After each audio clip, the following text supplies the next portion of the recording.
I was blown away the number of pilots, black women pilots that are in the air right now. So this young lady is going to tell us about that. And there are two groups, the Betsy Coleman group and Sisters in the Skies. Did not even know about these ladies. So we got a lot of information here for you today. Ariel looks about 15, but she's not. Well, to begin with, I don't know, you wear lots of hats, and one of the hats I wear is I'm a conflict resolution practitioner, is what I call it, mediator. And I have contracts with government agencies and other corporate entities. And just saying that because I am now at a point where I'm staffing mediators across the state, and this would be a good time for somebody who is wanting to, and I like retired people who would like to get their feet wet in this. I'm providing certification training for those, so talk to me afterwards. You'll see the card that I put on your, and it has nothing whatsoever to do with that, but it has my phone number on it. So I'll talk about the other hat. Since all my life, I don't know, since I've been an adult, I guess, I have struggled with my weight. And I hate to do this, but I gotta okay, you can see me? I was in excess of 300 pounds. Oh. Yeah. And diabetes, and it was horrible. And I struggled up and down with everything. And finally, in 2016, I figured out how to do it without any pills, exercise, which I was telling him that I think I was a tree in my life because we don't like to move. Don't like exercise. But anyway, no exercise, no pills, no surgery, no herbs, nothing spooky. But biblical and scientific, just restructuring thought.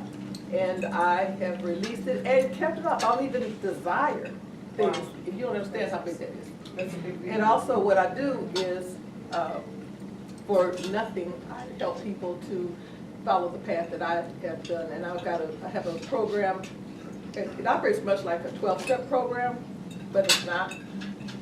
But it's free and it's online. And I've helped several people to do that. One gentleman came to me in 2017, at 454 pounds, 0.6 or something like that. And when he had been big all his life. 1 year later, July 2017, he was weighing 193 pounds. No exercise, no starving, no doing anything, just restructuring the mind, and he has kept it off, and he has never had this before. And I have other people too, but that's my biggest success. And for nothing, for free. No buy, no food, no nothing. So just saying, if anybody knows anybody that want to get that mind right, it's free. Free. And you had diabetes when you were... Oh, I had diabetes. You had diabetes. Oh, I don't know if anybody knows anything about diabetic numbers. Well, you know, they tell you, you're pre-diabetic. Yeah. And I'll enlist, so never happened. Well, anyway, a month later, I was on pills, glucotrol, metformin. That escalated very quickly to insulin. You know, I don't know if you know, but I think a good diet, your morning glucose should be somewhere around 90-something. At my peak, I would wake up with 325 fasting glucose. Anybody know what that means? I could take my glucose in the middle of the day and I'd have like numbers of 600 because I was like, you just all over the place. And 2 months into doing this and getting rid of all sugar flour, getting rid of all of it, and the things that caused me to crave, which are a lot of things, we won't go there because I want you to enjoy your meals. But 2 months into it, I was off all my medicines. And I today have, my A1C is like 5.3. Wow. So when it was, the highest it ever was 12 something. Oh. So just saying, and it was just a mind thing, no paying anything to nobody, Jenny or Weight Watchers or anybody. Thank you. We started teaching modern classes in the schools. Right.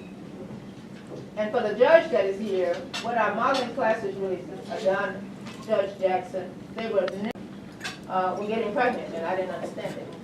So we actually started the modeling program with my models, black models, and did you bring in Kim Dawson? Didn't she be a part of this one way or the Kim other? Dawson was a part of it after we moved on.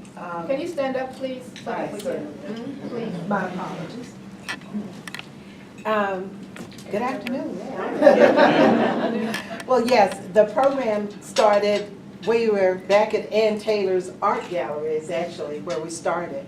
And we'd have classes over there for young ladies and young men, working with them from attitude to table etiquette.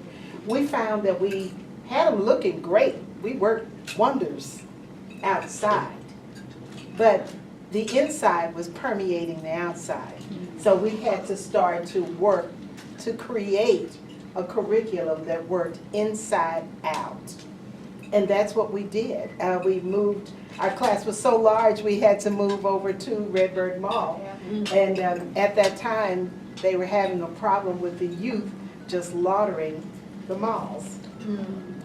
We quickly worked with our group and gave them a whole different view as to why the children were at the malls, what they did.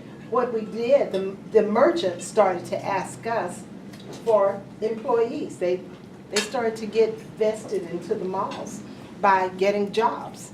And they wanted them from our program because we had worked with them and they were ready. We did all their fashion shows from beginning of the year to the end. We do 4 or 5 big shows a year for every event. And so we just had a wonderful group of students that have now gone to be, gosh, doctors, lawyers, educators. They're just everywhere. And that's the most exciting feeling, is to know that we worked with them. And now, case in point, one young lady I remember, she was a runaway.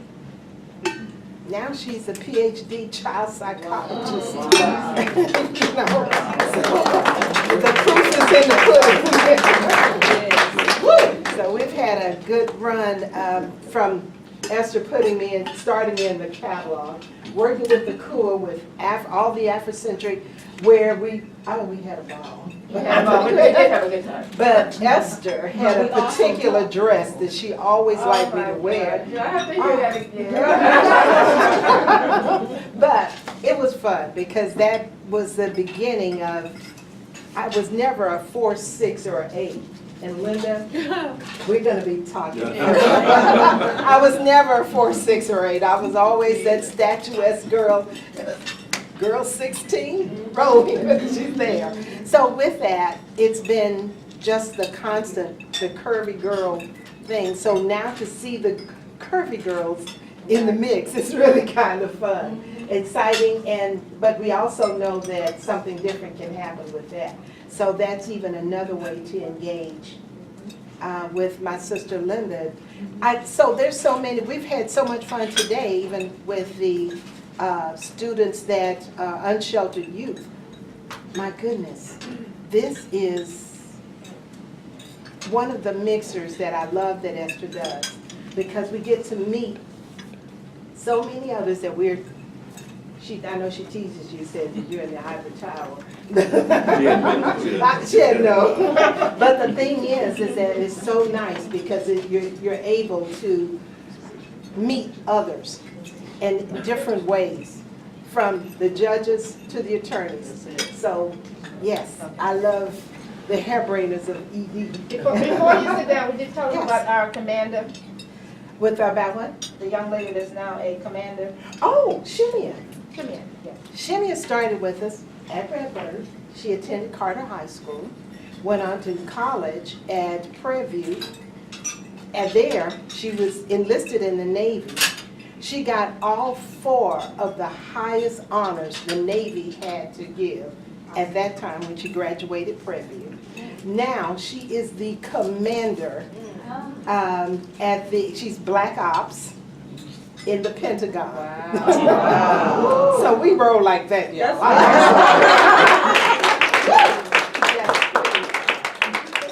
So now you see why why I'm so busy, because between teachers, they invite us to everything.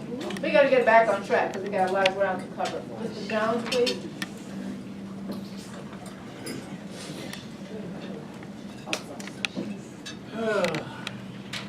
Ester Davis.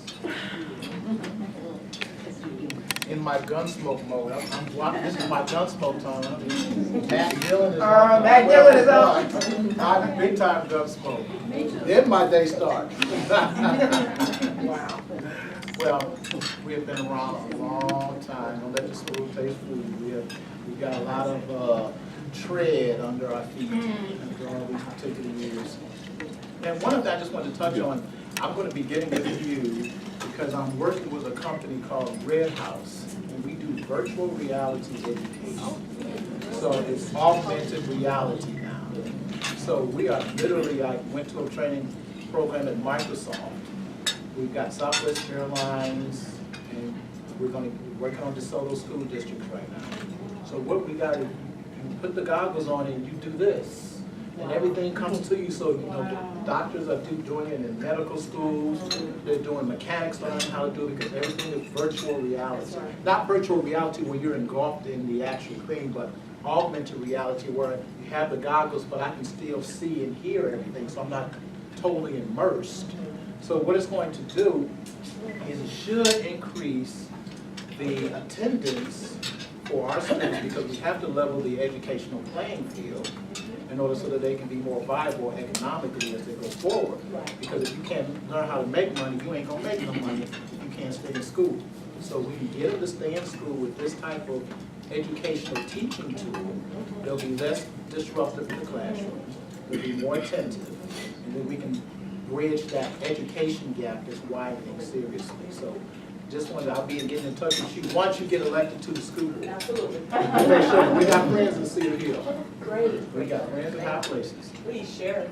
We will. And so that'll be for you too also, Ms. Wallace, so we can get them going as well. Sounds great.